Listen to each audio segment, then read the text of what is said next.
Okay, we're starting. We're recording. All right, let's go. Well, it's very nice to meet you. Nice meeting you too. So, can we get a quick introduction about your background in relation to Michael Sporn too? You would like me to give a little background? Yeah.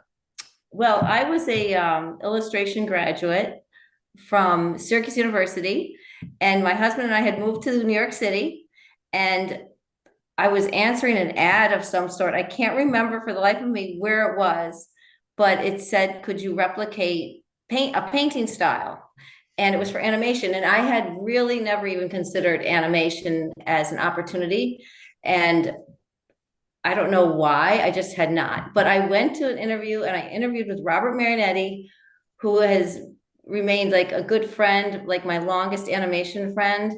And he actually, you may have heard his name. He just co-directed with Robert Smigel and his business partner, David Watchheim, the Netflix feature Leo 2 years ago. It's a great family film. But Robert was there managing the production for a film called Santa Bear's High Flying Adventure. And this was like in 1987, a long time ago.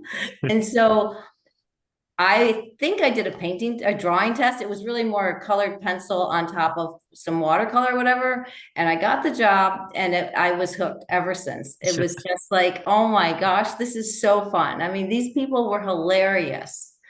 And that production was unique because it was for CBS and it was about a bear, and Macy's was going to sell the bear. And it was based on a book.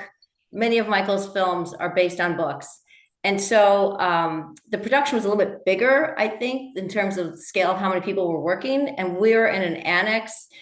As I recall, it was like on 47th Street. So you went through the Diamond District. It was all just very cool New York scene stuff for a Yeah. young person in animation. And I got to sit next to Sam Ewing, who was a Disney animator, and they had pulled in some extra animators like that. And Sophie Kittredge, who she was like the coolest girl. She was also doing backgrounds with me, and she had just like been to Nepal or something. So I was surrounded by Oh, cool, fun people at a very beginning part of my introduction to animation. And, it was very heady and very fun. And that's how it started.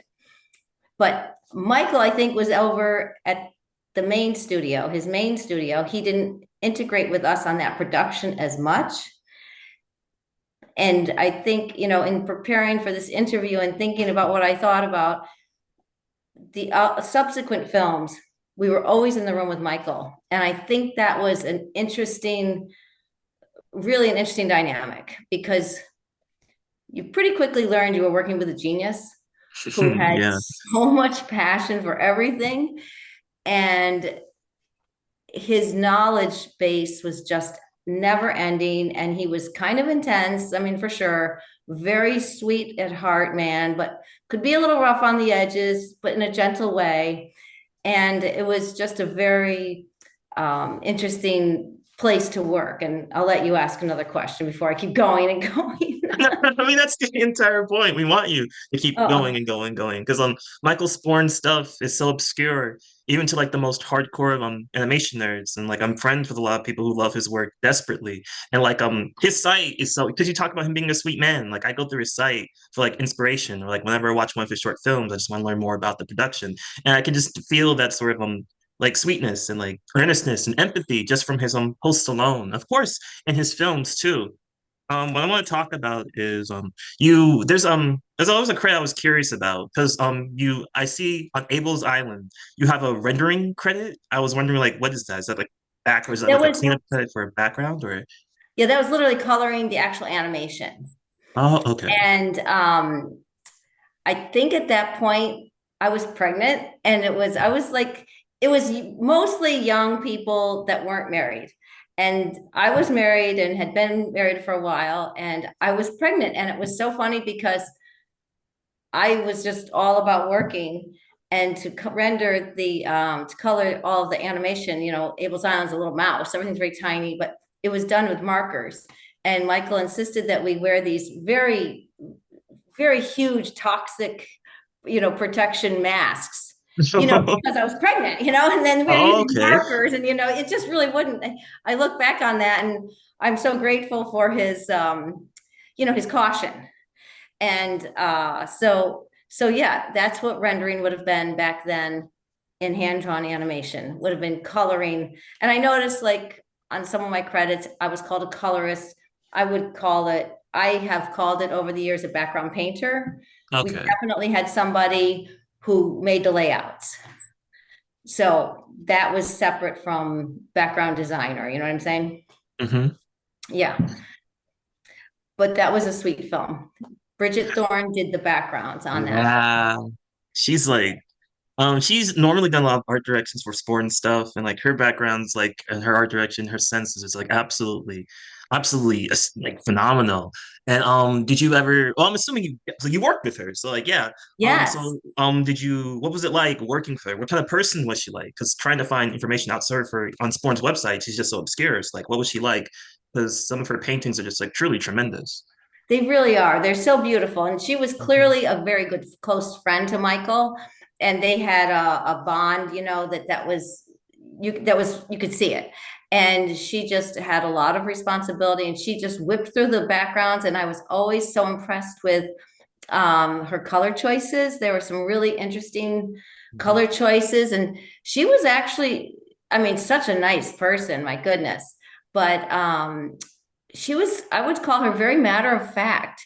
She really was very humble. She did not think she was doing anything remarkable. I don't think she was just like, I'm just doing them. I mean, it was, everybody was very humble. And I think, as was Michael, it was so sweet because he would come into work and be very serious about and be at his desk working. And then all of a sudden he'd turn around and look at everybody and goes, you know, we got Christopher Reeve for this part, or we got Susan Sarandon for this, or I just had lunch with so and so, and he was so excited about it. But he was always trying to pull in the best talent. And Yeah. but Bridget was awesome. She eventually moved from the city, and I think that was part of moving on to other people. I don't know that for sure. I saw her years later, which would have still been years ago. And she said that she was enjoying her time out of the city and gardening and had not really tried to get back in it after Michael's, but she was Okay. a tremendous artist and you could just tell her work, yeah, like you said, from a mile away. Yeah. Yeah. Do you still was that the last time you talked with her, or do you two still keep in No, contact? I would not say she was a close friend. No, I think I Okay. probably saw her at the memorial for Michael, actually, Yeah. which was a number of years ago when he passed away. Hmm. I think that's when I saw her and a lot of people. I keep in touch with a couple people, but not a ton. It's people, but some of these people have gone on to do tremendous things. Like Greg Perlman was our editor, and he always had like strips of film or whatever all over the floor. And there was literally like no, everyone talked about how there was no organization, but you could look up his credits. He's done amazing work. And, and as I said, Robert has gone on to be a director, and, Ray Cosrin has done so much, so many people. And I think, I was working at Michael's from the late 80s to the early 90s, and I would call it like a magical heyday. The work was coming in, and so there really wasn't any downtime, and people would come and go, and some of the better animators, I think, were allowed to work from home, and they would come in and we'd look at dailies and stuff, and it was quite collaborative on some levels. But go ahead and ask me something else. I don't know No, where you it's want to one. go with it. It's 100% fine for you to get carried away with it. Because you said I got you for as long as possible. So I'm going to take Okay, full very advantage of good. that because I want to know as much as possible. But How did you you find the films, though? How did you find them? I love them. Like my first exposure to Sporn's work was all the way back when I was in elementary school. My teacher just randomly put on The Red Shoes, like one of the films you did Oh, background yes. paintings and a stylist for.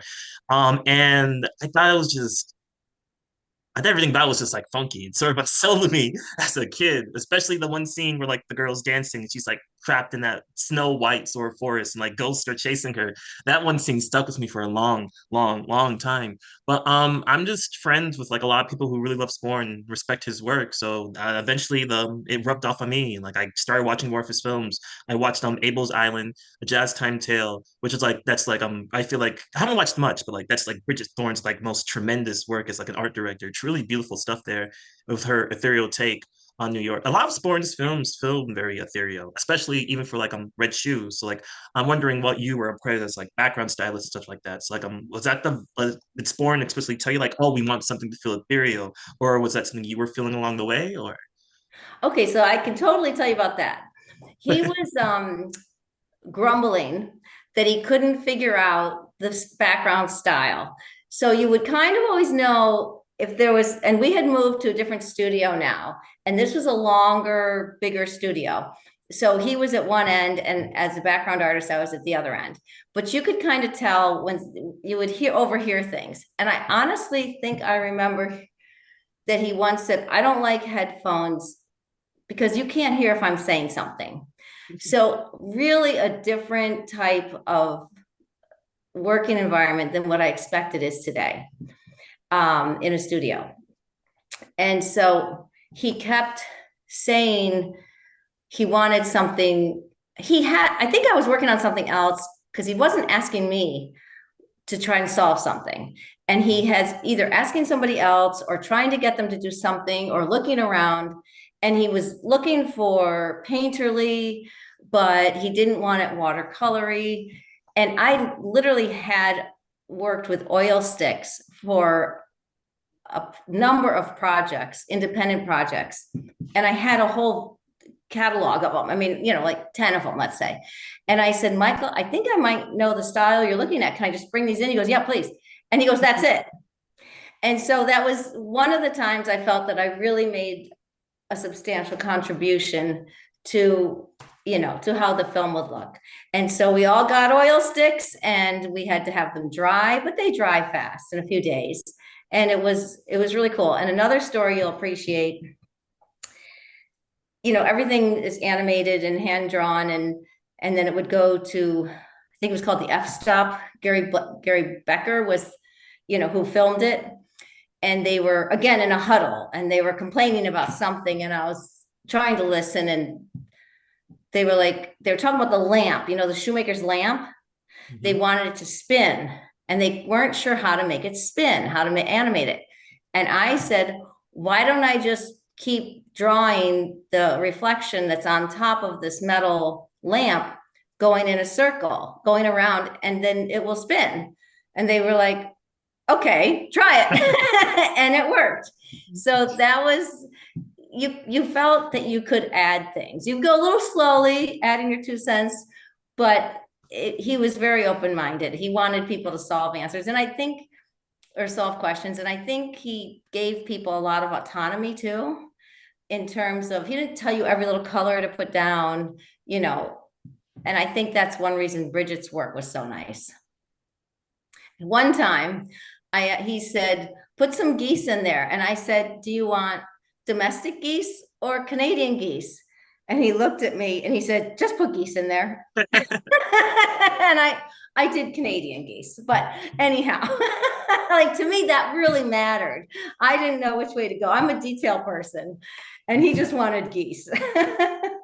And speaking of them, well, with Red Shoes, what would you say was your favorite background to paint? Or like, what was there a moment where you felt like, yeah, I'm really like nailing this. I'm really getting it. Or just like a moment where just like everything fell into place, or just singing again. What was your favorite background paint or something like that? Well, I would say the one outside looking at the store of the Red Shoes were. I love that painting, and a lot of many things in that film. I also the balcony. I loved it when she was up in the balcony, and it was kind of like a gold, the gold details of inside the theater. And I agree with you that when she's dancing, it's a very sweet time. And then she gets taken up into the trees and all that. That gets a little scary, but yeah, no, it was a really, actually, there were a lot of pictures in her bedroom. You know, this is going back a long time. I haven't looked at these things in a long time, but if I go back and think, it was really fun to paint light in that film at Yeah. times and do some creative things there. Mhm.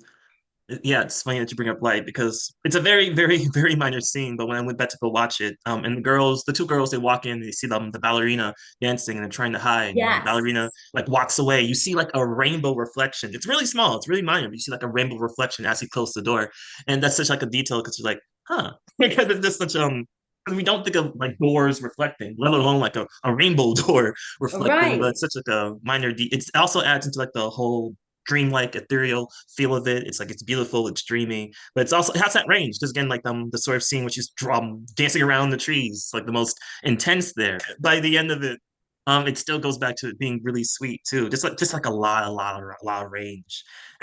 He wanted, you know, he totally wanted the stories to be relevant and to the time period and important and the music I think was always so special. And he yeah, it was pretty incredible. I think that what it became apparent I was part of a very unique opportunity. There wasn't a ton, and I could be wrong on this. You know, I was a young artist, but I don't think there was a ton of animation studios at that time in New York. And it was clear we were working with the best and grateful to be doing so. And like the Marzipan Pig was either wholly or mostly animated by Tisa So David. David, yes. Yeah. And I only met her once and she was so cool and she was so complimentary to me, which I was not expecting. But Michael always, as you can tell from his blog, you know, he Mhm. would always give credit and he would talk so highly of Tisa. And you knew um, from his comments and statements and reverence for some of these people, how grateful he was that they were working on his films. And that just rubbed off on you. And it was very inspiring. You were quite humbled because, you know, I was just trying to do a good job. It's great that But you bring up Marzipan Pig because that was another film you did backgrounds for. yeah, And it's great that you brought up the Tissa David thing too, because she animated that herself. And I was gonna ask, you already answered my question. I was gonna ask about Tissa David. You guys only worked with her once, but you said she's just as yeah, because Sworn's like really, really holds her up in high regard. Like main animator. And she has like such a great how do you feel about her animation, by the way? I know your background's mostly in like paintings and such, but do you I feel like her animation is insanely striking. Do you have any feelings about it? about her animation. Yeah. Oh, I mean, she was amazing. And I don't want to say plead ignorance, but I was very focused on backgrounds. I was Okay. not, and I always have been. I am fortunate to have had raised two sons, and one is an animator, and he's very, very good. He works with the studio in the city, Brand New School, and he's animation director and creative director, Jeff Bryson. And he's a great animator and he would look at things that I just don't look at. I'm sorry, but I am looking at every background. I'm studying the Disney backgrounds and I'm all about color. And I mean, Tisa would bring this flower to life and this little, you Yeah. know, my little frog, the little mouse, you know, the little mouse that has this flower and the Little dress. hibiscus Yeah. flower becomes her dress. The thing Yeah. I could tell you on the backgrounds for that particular film that I felt I had a contribution. Again, there was a little muttering in the corner. What are we going to do? And they wanted to change from day to night, and they weren't sure how to do that light transition. And I said, Michael, the couch and everything's very warm colors. Why don't we just paint it again in blues and greens and make it all dark? And we'll transition. And he was like, okay. So we did that and it worked and it was beautiful. And um, so I was grateful that he let us do things like that. And then it worked, you know, and he'd be so happy if something was solved. Yeah. He liked things to keep going, you know. I guess from the sound of it, you were his go-to problem solver, huh? Well, no, I'm just trying to mention the things that have stuck with me for so many years where I Yeah. think, okay, yeah, I pulled my weight. But there were so many talented people and there were other background artists around. I mean, Cotty Kilbanks, she was on a couple films with me, and I learned some technical things from her. Very different. I don't know a lot about Cotty, but she had been out in LA, and she had learned some techniques and was probably more experienced than I was. And but we had fun and we worked together, and it's everything was a team effort. I think that's what I love so much about anime, just making films. Like, I'm sure you've heard it a million times. You're doing your best and someone else is working next to you, and you're all coming up with this project that is so much better than you could have done yourself. In Sporn's case is interesting because like he does most of the work himself, but like you said, like he's still insanely collaborative as well. I remember reading somewhere that Sporn like animates like at least 75% of the films himself, but like when he lets other animators take over and let their put them like their take on it, or background artists like you, and let them put them spin on it, it really like expands it. Because again, like you said, I've heard a million times that animation is a collaborative medium, but with Sporn's films, like I really feel like the weight of every single contribution. Even if I don't know the name behind it, I can still feel the way about their choices and how that impacts the thing. It makes it so much more memorable. Um, That's with so Mark, perceptive. I appreciate what you're saying. I mean, so many people would appreciate that. I know that everybody brought their A game. Everyone wanted to be there. And when it was time for films to end, you were always hoping you'd be the one to come back. And those specific years that I was talking about, there really wasn't a break for most of us. And then at some point there was, and it was very much like, oh, geez, I hope I get called back. But it didn't always happen. yeah. I Um, I ultimately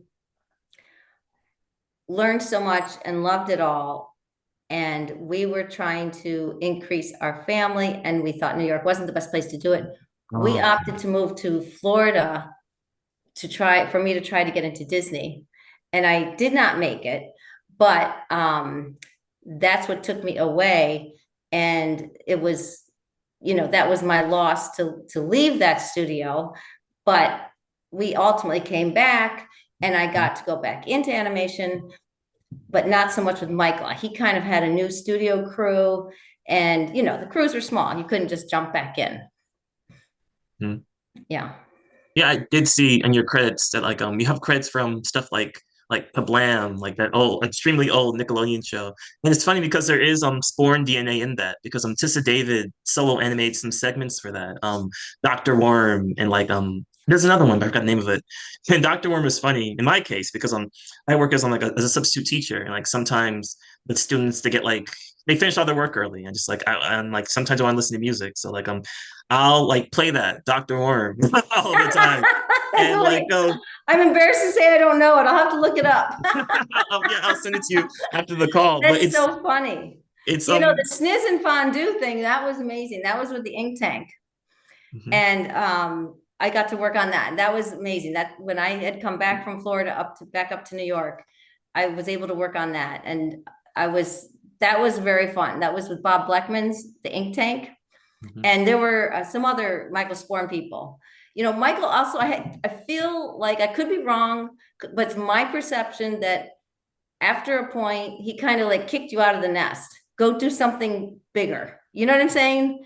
Like he knew you had it. You could be fine. I feel like he was very sensitive to give young, talented people a chance. And if he felt that you would be fine out there, I could be wrong, but that's just what I feel like. I think that he eventually would let you go and grow outside of his studio. And a lot of people did. Yeah, Back then the computer came out, and that was like a big issue. Everyone was like, oh my gosh, we're not touching that, because this was a 2D hand-drawn studio. And then a couple people like Mike Wisniewski, he was a very good friend of mine. He ultimately learned the computer, and he was like the first one. And he has had an amazing career doing layouts and directing and all kinds of things all over the place. But he was not afraid of it. And I think it was 1990-ish, MTV started their studio, and Daria came out. And a lot of people, if there wasn't something at Michael's, they started going over there. And I remember it was kind of like, ooh, you're going to work on that. It might not be good animation. But it ended up being a very cool place to work. I mean, it was yeah. MTV, and the show was a hit, and it was very sarcastic and funny. And a lot of people, it really launched a lot of, I'm sure, a number of people's careers because it was so much work, so fast paced, and they kept up with it. And they would just keep getting more and more responsibility year after year, as from what I remember, you know. So that was that. Yeah. I knew MTV had like a studio in New York, but I didn't think it went that far back.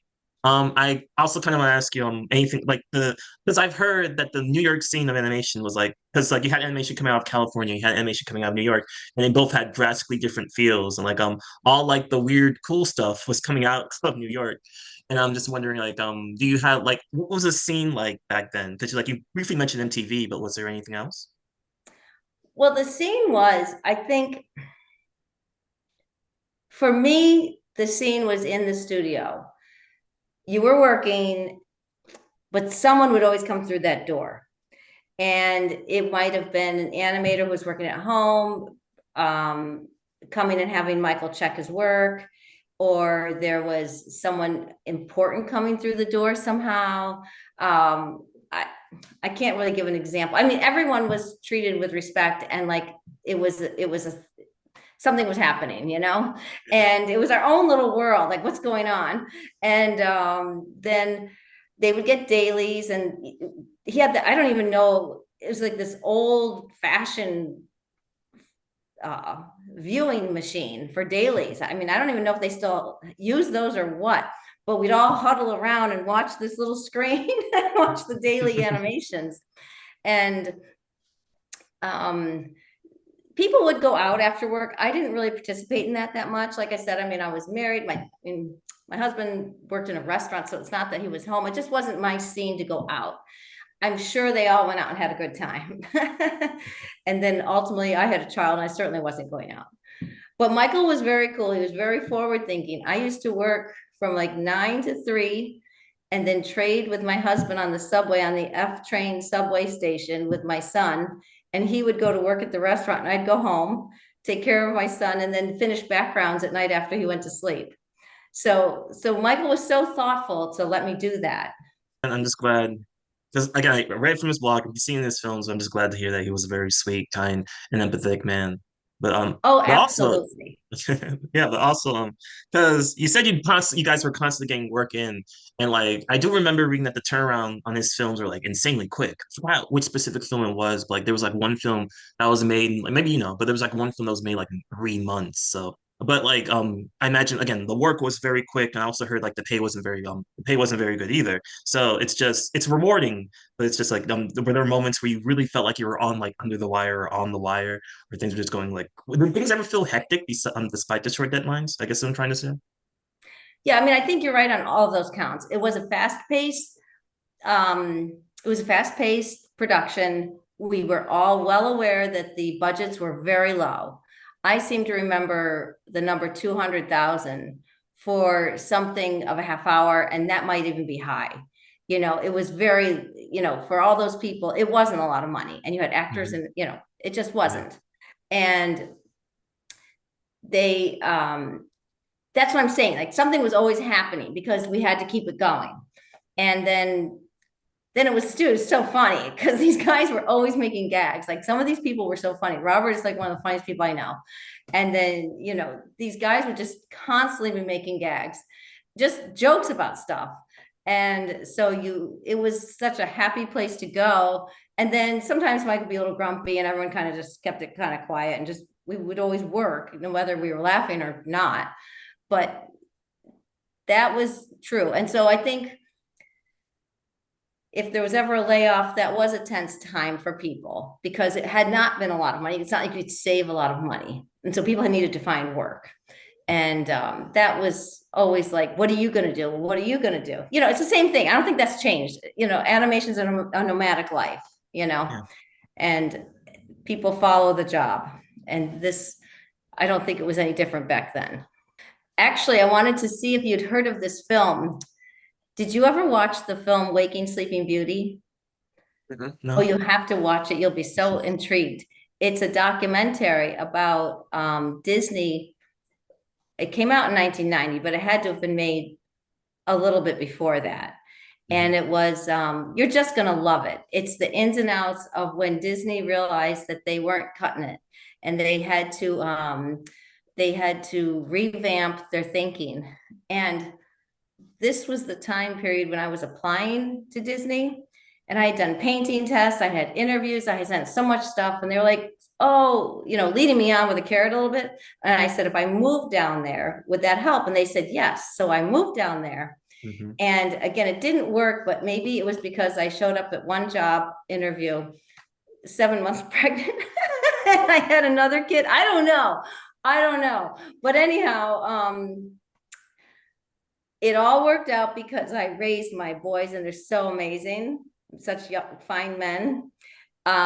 And that movie, Waking Sleeping Beauty, is about the time period. It is about the time period that I was trying to get in.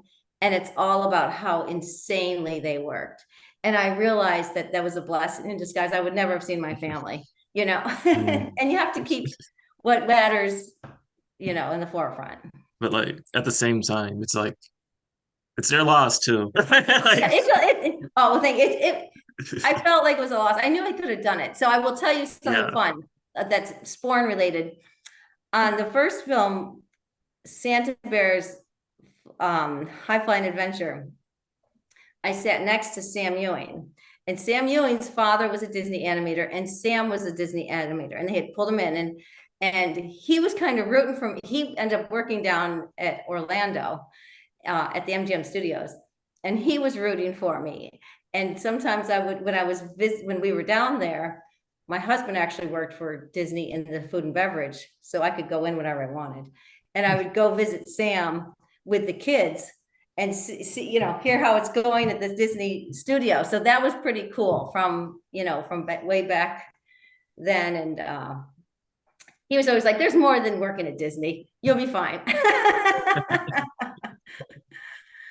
But yeah, I was thinking about how just people I know, that first job that you love, that you take in your career, like for me, it was these years at Michael Sporn, how fundamental and how profound they can be in your career and how you look at how you want to work for the rest of your life. And it's the first job you love.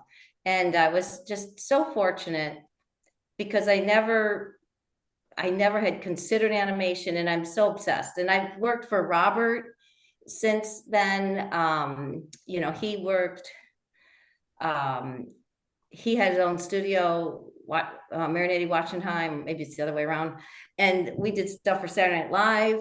And he was working with Robert Smigel, and there was some hilarious stuff. And so I've been fortunate to be able to keep in it a little bit through the years. Aside like the Sporn credits, but like most of the information I see on your IMDb.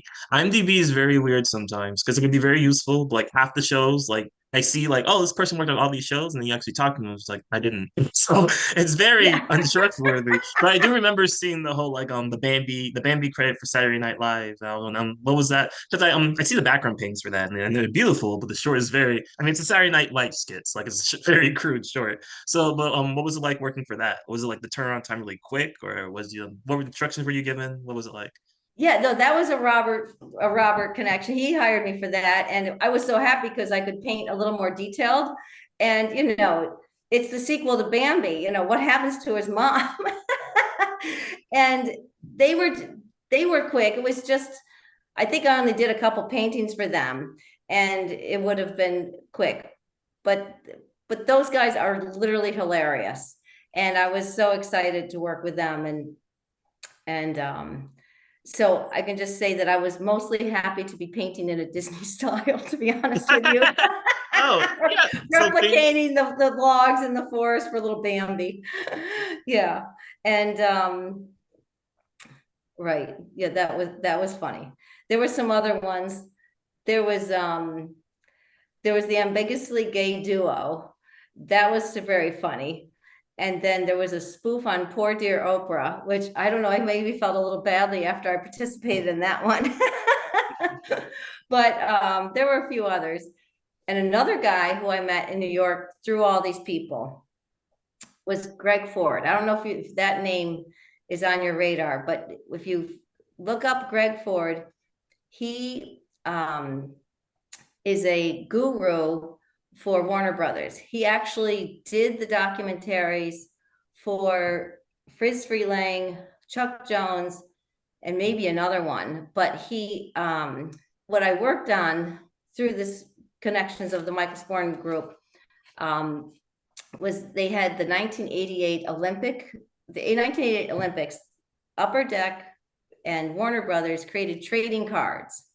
And so it was like Bugs Bunny throwing the javelin or, whatever. Everyone was doing Olympic type things. And so another gentleman, his name escapes me, and I painted the backgrounds. And then some of the animator guys did the characters. I'm sure Mike Krzyzewski was involved in that, did the characters.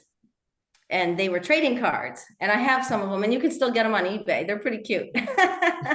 So that was fun. Like, that was a Warner Brothers credit that I could have, and that was, excellent for me. I was so happy. Oh. But Greg Ford's a cool dude. He's a true historian, and I believe he was credited for the reimagination of all the Looney Tunes when they came back out. You have the originals, and then they came back out in the 90s. He directed most of them, and the shorts that were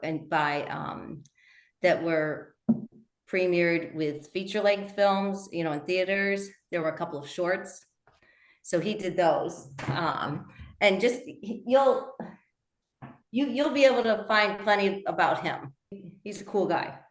I was gonna say the whole you were saying you were fortunate to paint like Disney style stuff for Bambi. It's like, oh, things went full circle. You wanted to work for Disney, and you still kind of got it in the end.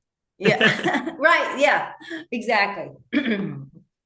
I got one credit when I was down there. They asked for help doing a commercial, and it was like you weren't allowed to say that you were helping because Disney was supposed to be doing it, and they were going to freelance it out.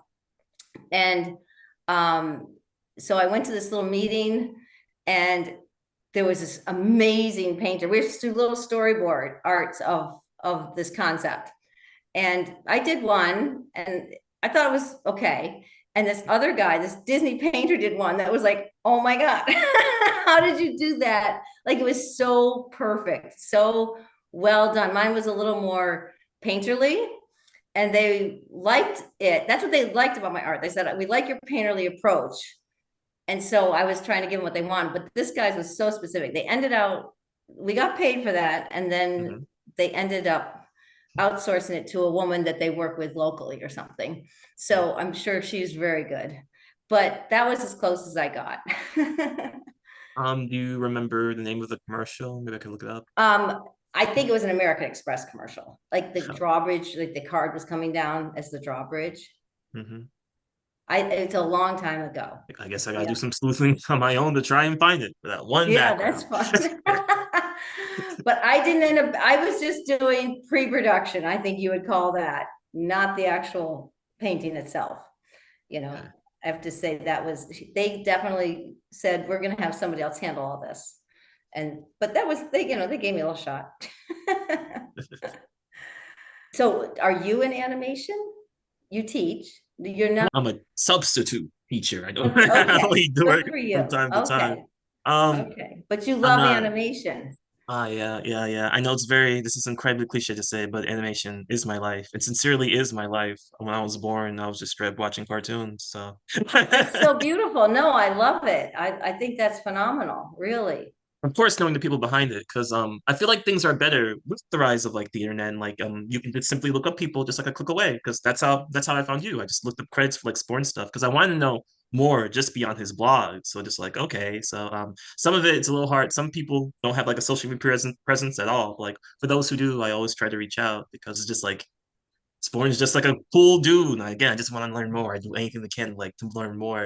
And it's just so fun to hear that I also know that you said anyone would just walk in, but I also heard that he'll just let just anyone walk in, period. Fans could just walk in and examine. Has that ever happened? Have you seen a fan just walk in, examine them or examine you guys or No, I wouldn't say that other people walked in. Just every time someone came in, there was something important about it, is what I remember. And you can read on his blog how incredibly brilliant he was about the history of stuff. He would teach us things. And I mean, not like just it would just be like in a passing comment, like, but so much information would come out. Or if someone came in, he would recite their history or what they just did, you know what I mean? Or you just knew. I think what happened for me is, again, a young artist starting in a field that I had not been obsessed about. I learned that there was so much to know, and that there was a reverence for people who were good, and it all mattered. It did matter. And I appreciate that. And that has stuck with me. You want to do something very good. You were never going to take a bad job after that. You know what I mean? You Yeah, wouldn't yeah, feel yeah. right about it, or it would be hard to work on something that they didn't care about the animation. And he would rant about films. They would always talk about films. Everyone went to films. Like, this is coming back. They would always talk about the films that came out. Was it a good film? People would analyze it. Live action too. They were true film aficionados. They just wanted to talk about film all the time. Yeah, And that was very it's interesting. I learned a lot. yeah, this seems like a very, very great place for like a young artist to grow in general because like you get like so many interesting people. Michael Sporn himself is like it's very interesting to hear that like he taught you guys. I watched one of his films called like Nightingale, and that was based off like an old Chinese tale, but he rebranded it to something more Japanese. And like he said himself, like, oh, I looked at old paintings and stuff like that to reference the style. It makes sense because like you said, oh, he was like a sort of historian, so of course he takes like the research and the background of whatever he's doing, like insanely seriously. And even from like his blog, he'll just like type out a few sentences, but it, like still know that like, oh, he took this stuff real seriously. But also with Jazz Time Tale, because that took place in Harlem, New York, in right on the cusp of the Harlem Renaissance. And that's like another, it's sort of like the Red Shoes, like where it has a very dreamy and ethereal take on New York. And like that was another Bridget Thorne animation, she was like art director for it. And like you're just instantly hit with like the most beautiful paintings like straight out the gate. Like my jaw was kind of on the floor. Oh, I'll she totally check that out for sure. I'm Yeah, embarrassed I don't yeah. know it, but yeah, that's cool. That's really cool. I mean, at a certain point, it's just like you kind of just can't buy like taste because like Sporn had like amazing taste and like his films were produced so quickly and like you said like on a very cheap budget, but like him himself as a person, he had such great taste, he was such a great person to be around that like shaped everything. We're just surrounded in such like a great environment to be in. It's just like again, my love for him is very recent, but like it still comes from a very deep place. So I'm just very happy to hear all of this stuff right now. Oh, that's nice. I'll tell you something personal he said about animation. There's I can't remember which film it's in, and it might be The Dancing Frog, but there's a scene where a woman's brushing her hair, Mhm. and he said, I've always thought that watching a woman brush their hair is such a beautiful, simple gesture. So I just always remembered that like this man literally watches everything people do because he might want to animate it someday. You Yeah, know what I'm saying? yeah. And I just thought that was so sweet that that he shared that, and that meant something to him. And so that was just another little tidbit to share about someone you like. Yeah.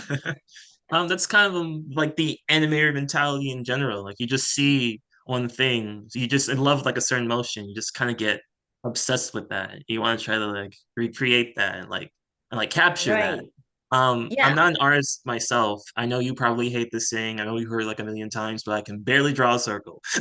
Aw. but That's okay. That's yeah, but okay. We all still have our strengths. yeah, but Yeah. still I just like seeing good animation or just like I like seeing like a very this like kind of motion, just like daily motions that like we just kind of see, I don't know, kind of take for granted. And like I don't know, just like trying to like capture that or just trying to like draw it in a different style. Just like this is like going back all the way back to Tissa David. Like to me, she's like the perfect animator because like her animation is just like she kind of like gets motion. Like everything feels like it just has the right amount of drawings. And that's one of the things that's like very hard to explain, but just like when I see it, like I feel it. And especially with Red Shoes, where like she's like dancing, like her drawings really take center stage because like the character who's dancing, she's like drawn in a completely different style. Like she's drawn with more volume, she's drawn with like vastly different timing for everything else. But like it's such like an insane and fun scene that just like captures my attention. It kept my attention when I was really young because it scared me. It scared the crap out of me. But yeah. Right. No, I agree with you. I agree with you. I definitely really began to appreciate how difficult animation is, and um and how when it's good, it's really good. And Yeah. all of, that's, I remember them all complaining about a lot of cartoons, and they were, oh, that's terrible because you can't, there's no emotion in this, and the computer was coming out and they were going to put fake shadows, and then, 3D is terrible because of this, and they've come a long way, but they were hardcore about bringing emotion out of every scene, and authenticity, Totally. how many drawings it would take to do that, just like you said, for economy. Yeah, I'm Oh, sure. Economy is another part of it too. Like with Tissa, yeah. there's like this long lecture on YouTube where she talks about the importance of animation timing, and she says like, oh well, stuff on different timing can create and elicit and bring out different emotions out of different scenes, or like sometimes a different mood can require a different sort of like animation timing. And you gotta pay attention how many like drawings does the scene have to have, or like emotion have to have. Like if a character is acting like it's like comedic relief, maybe you can like trigger different emotions with them acting on like less drawings, or maybe if a character is like having a very emotional moment, you can like bring it out with like even more drawings. You can even like even in Sporn's films, like Abel's Island is a good one, where like the little like the little rich like rat guy, he's like he goes through a lot in that, and there's like It's different. so cute how bad he has it. Oh my gosh. Foul, oh, ugly you, I love that little mouse. He's so sweet. And he has a terrible time. Ah, it's so funny that like yeah, it's cute in the sense that like yeah, it's this cute little like rat. Just like in context of like the film, it's like going through some rough stuff. Like he nearly gets eaten by the owl like twice, and like his little Yeah. like fight against it. It's like that perfect balance between like yes, this character is in danger, but at the same time like yeah, it's kind of cute, it's kind of quaint. Sure, he could die at Right. like any second, but still. Right. Right. No, but Oh, that's awesome. I yeah, love it. yeah. It's funny because like he's like a very rich, pompous, obnoxious character, but like Yes, exactly.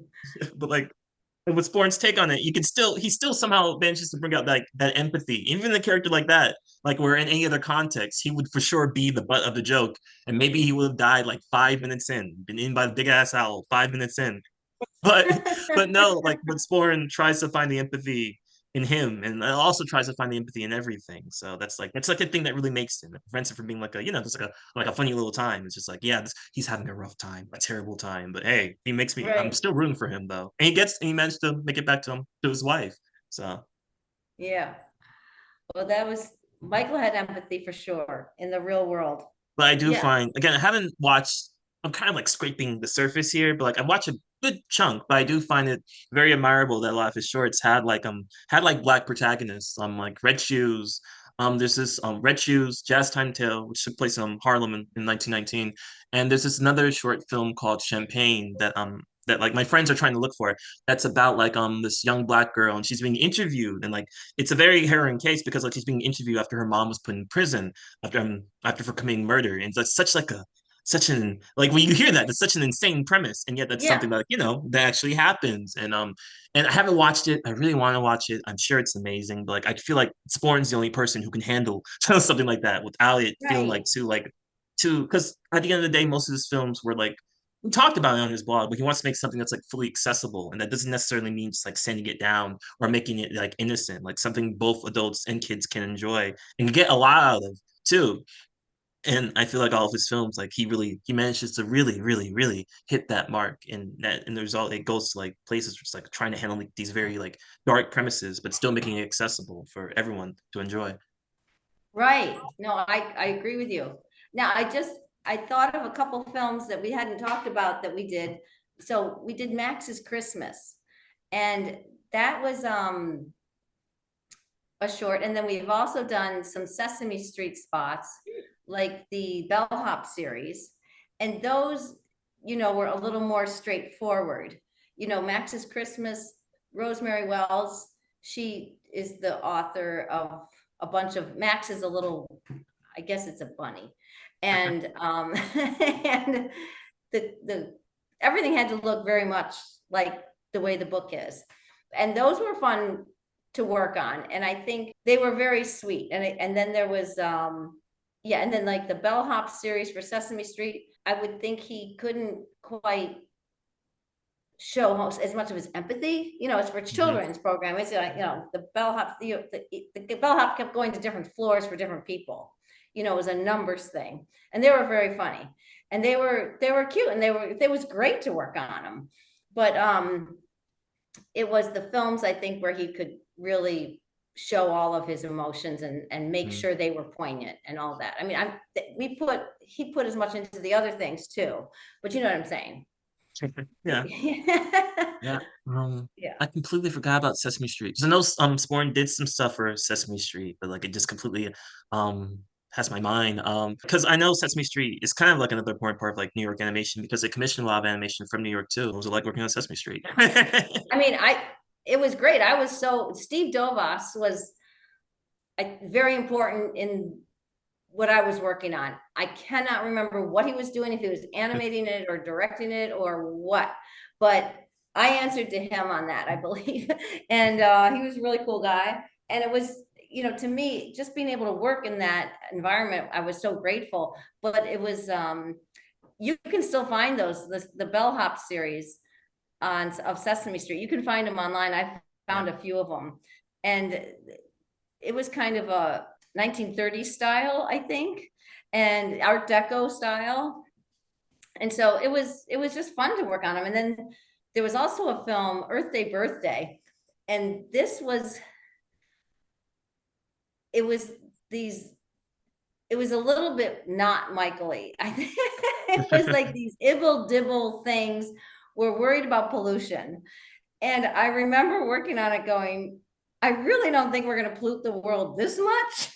It was like this big, like, someone else wrote it. I'm sure he didn't write it. It was a job. We got the job and we did it.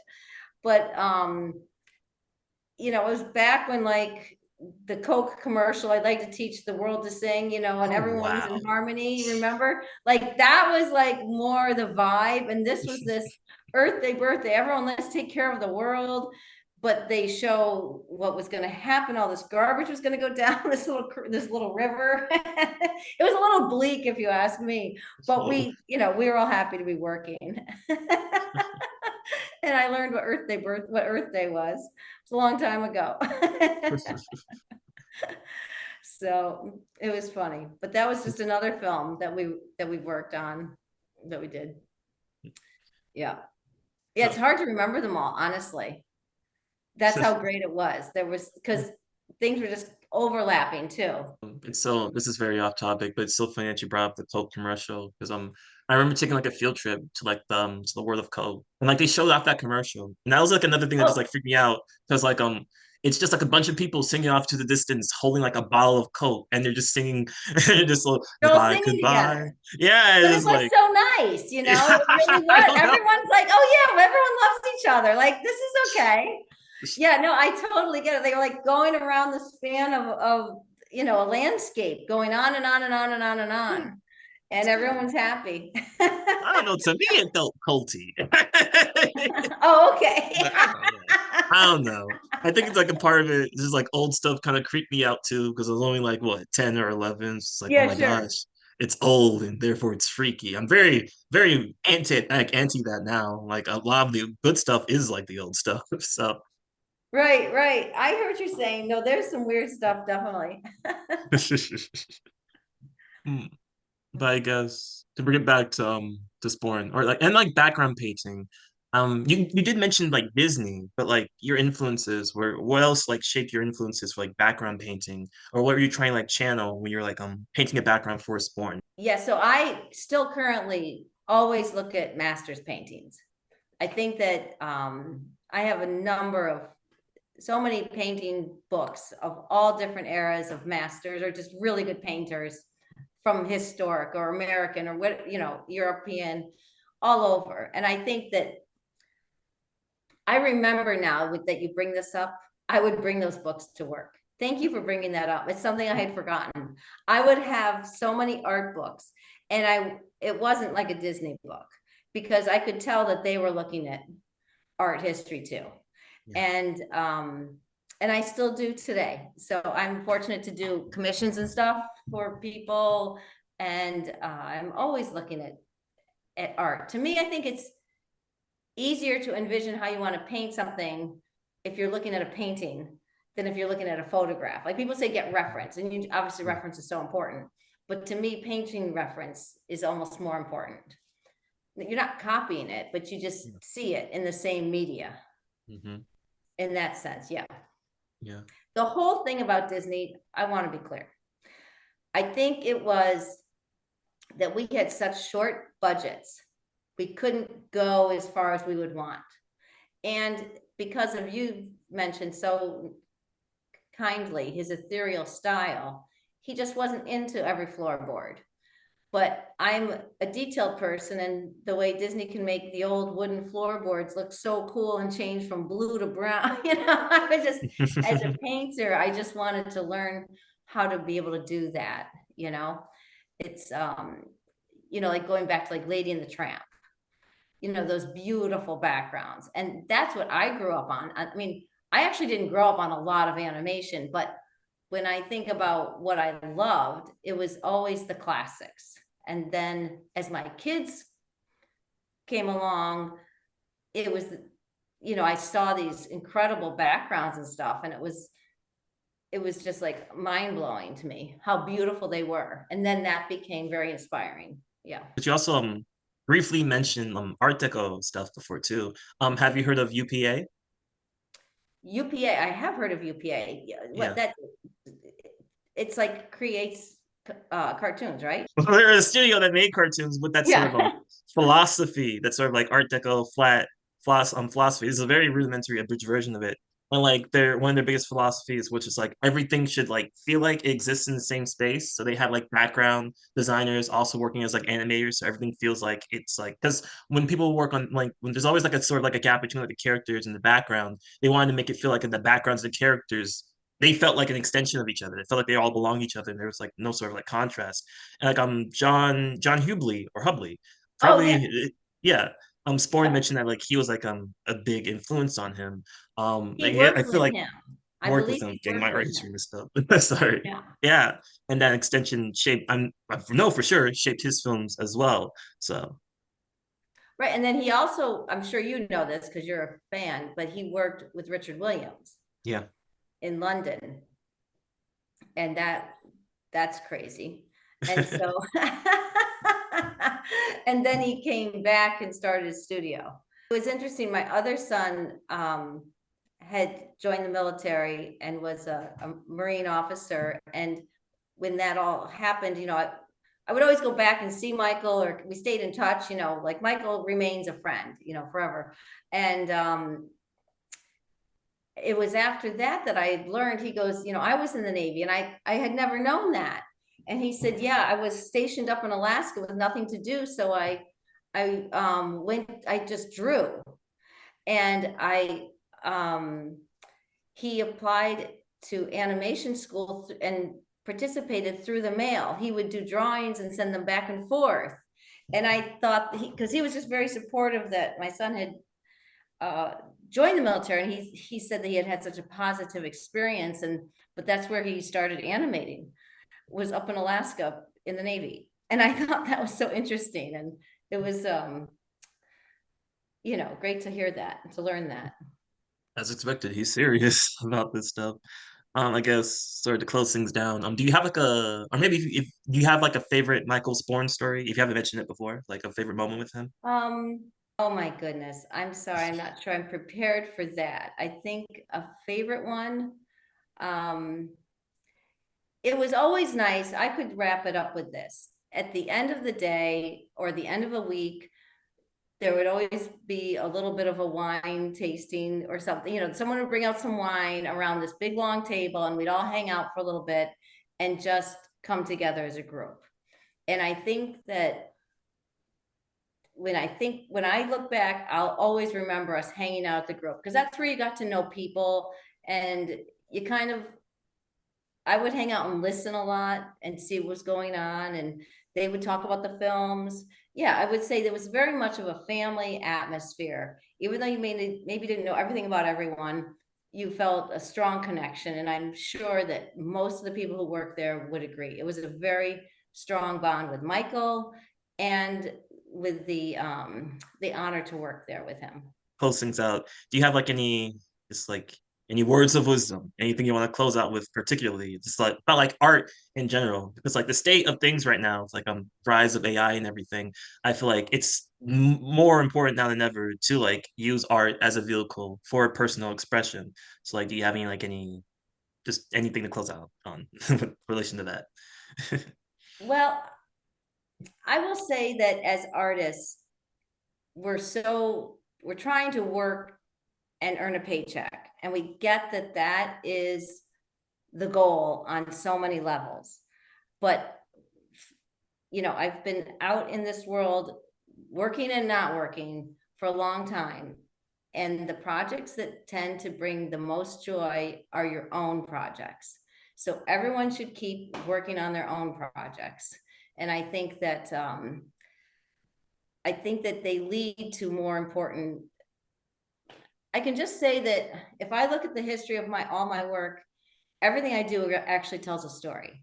I was an animation, I was an illustration major. I've illustrated books. That's telling a story. I got into animation. It's telling a story. And everything I've done since then, there's a story thread throughout it. And that's interesting to me. And even like, let's say gardening, for example, you're creating an environment of how you want to live. And it's all art, really, if you get as obsessed as I get. Or if it's interior design, you're creating a space for a story to unfold. How do you Yeah. want your story, your background to be? And I think that's interesting, that all of your experiences will build on each other. And so keep it as personal as you can, because when you look back over the years, like, yeah, that makes sense why I'm doing this now. And so it's just kind of cool. That's that kind of it's really cool. That's like the best thing about art, because like a lot of people say in general that like it's true. You're supposed to look at so many different things. Don't just keep it to animation. Look at other stuff as well. But I feel like people get Right. like too laser focused about it being specifically about like different forms of media, even though that's important.